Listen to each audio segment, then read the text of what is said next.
Hi guys, ngayon simplihan lang natin ang pagluluto ng aking paboritong tinola. Siyempre mag-uumpisa tayo sa mantika.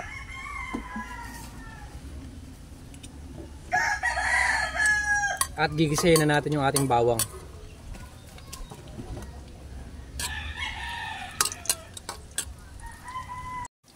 So sa akin pong version ngayon ng tinola, instead na papaya ang aking gagamitin, gagamit ako ng sayote dahil di hamak na mas mura po yung sayote kaysa sa papaya.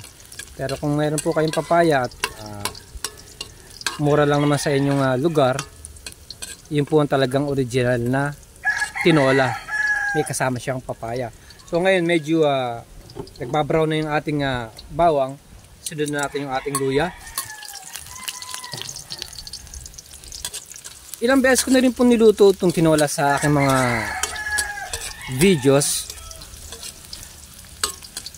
Ngayon i-video ko ulit kagaya ng sinabi ko, paborito ko po kasi ang tinola, kaya sayang naman po yung content kung hindi ko siya i-video o share sa inyo ang pagluluto ng napakasimpleng tinola. So yan, okay na yan. Medyo brown na yung ating luya at ang bawang. Susunod na natin yung ating sibuyas.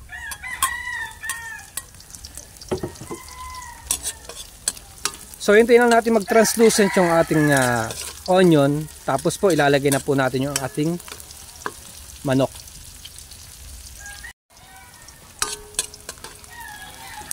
So okay na po tayo sa pagigisa ng bawang, ng luya at sibuyas.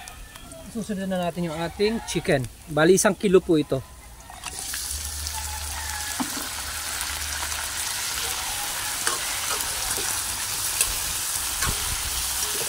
Again, hintayin lang natin mag-brown yung ating chicken bago tayo mag-proceed sa ating next step.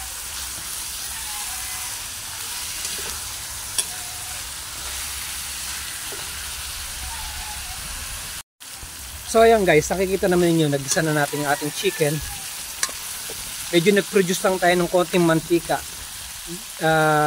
Kasi po, yung mantika na nanggaling sa chicken, once na sinabawan natin, yun po yung nagpapasarap sa ating tinola. So ngayon, mag-a-add ako ngayon ng chicken cube. At lalagyan na natin siya ng tubig para totally na maluto. Siyempre kailangan lubog po siya.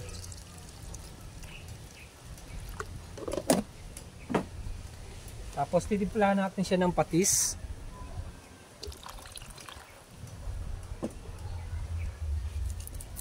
Pamintang durog. Siyempre kung meron kayong pamintang buo, okay din naman yon. At salt to taste.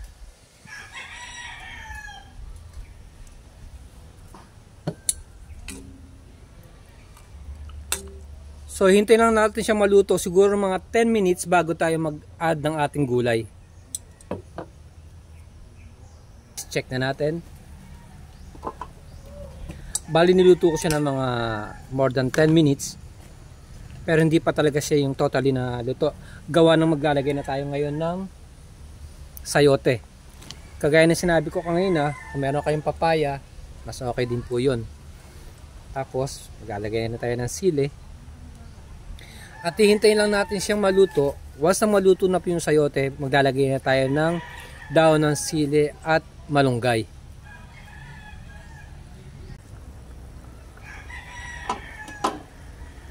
Okay guys, yan na malambot na po yung ating sayote. Ilalagay na natin ngayon yung ating dahon ng sili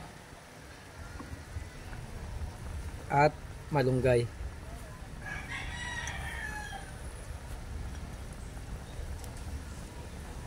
So lulutuin ko lang siya siguro ng mga 2 minutes. Tapos pwede na po siyang i-serve.